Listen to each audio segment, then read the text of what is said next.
Oi pessoal, tudo bem? Bem-vindos a mais um Super Responde e hoje a gente vai falar sobre as pesquisas para uma vacina contra a Covid-19 e as previsões de quando é que ela vai ficar pronta.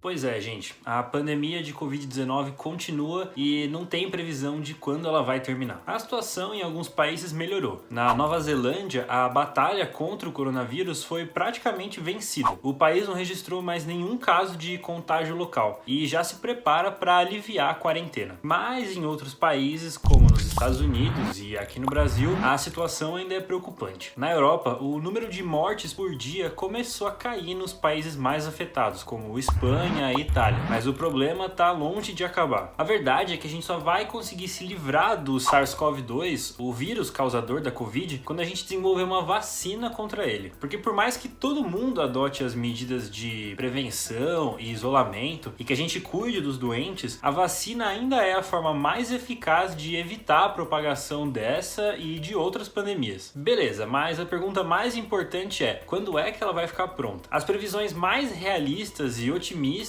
dizem que a vacina contra o novo coronavírus só vai ficar pronta em 2021. Mas é claro que tem dezenas de empresas e laboratórios correndo contra o tempo para lançar a vacina o mais cedo possível. Em março, a Moderna Therapeutics, uma empresa farmacêutica dos Estados Unidos, realizou o primeiro teste em humanos para uma vacina contra o coronavírus. Essa vacina foi feita num tempo recorde, apenas 42 dias depois que a China anunciou o vírus. A cidade escolhida para o teste foi Seattle, e 45 voluntários estão participando dessa pesquisa. A ideia dessa primeira fase de testes é avaliar se a fórmula é segura para a saúde das pessoas. E é só depois disso que outros estudos vão confirmar se ela de fato funciona. Mas mesmo nesse caso, os pacientes ainda vão ser acompanhados por mais um ano, e a vacina só vai estar disponível para o público depois de todos esses testes. Nessa última semana, uma outra empresa farmacêutica, a Pfizer, anunciou que a vacina que eles estão desenvolvendo contra a Covid-19 pode ficar pronta ainda em 2020, no final do ano. A fórmula já está sendo testada na Alemanha e o laboratório vai começar a testar nos Estados Unidos também. Se os resultados forem positivos, a empresa disse que os testes clínicos mais amplos podem começar até outubro, o que daria brecha para uma aprovação acelerada e para o uso emergencial dessa vacina. Mas vale dizer que tudo isso está acontecendo desse jeito em função da urgência dessa pandemia. Os órgãos reguladores permitiram que os cientistas pulassem algumas etapas do desenvolvimento de uma vacina, como por exemplo, testar em animais. De qualquer forma, essa vacina contra a Covid já é um feito histórico. Descobrir o vírus e criar uma vacina para ele em menos de 2 anos vai além de tudo que a ciência já viu. Para você ter uma ideia, quem detinha esse recorde de rapidez era o sarampo. O vírus causador da doença foi identificado em 1953 e a vacina foi desenvolvida depois de 10 anos, em 1963. O da catapora foi identificado na mesma época, mas a vacina demorou mais para sair. Ela só foi lançada nos anos 90. E se você está achando que isso demorou, dá uma olhada no vírus da meningite. Ele foi identificado no final do século 19, mas a vacina só surgiu nos anos 80. A febre tifoide demorou mais ainda. O seu patógeno, a bactéria Salmonella typhi, foi identificado em 1884, mas a vacina veio mais de 100 anos depois. Ainda assim, esses são cenários melhores do que doenças como a malária, identificada em 1880, ou da dengue, de 1907, que seguem sem uma vacina. Se você tiver alguma dúvida sobre coronavírus ou vacinas em geral, escreve aí pra gente nos comentários e segue a Super no Instagram e no YouTube para ficar por dentro das notícias. Valeu, até a próxima e fique em casa.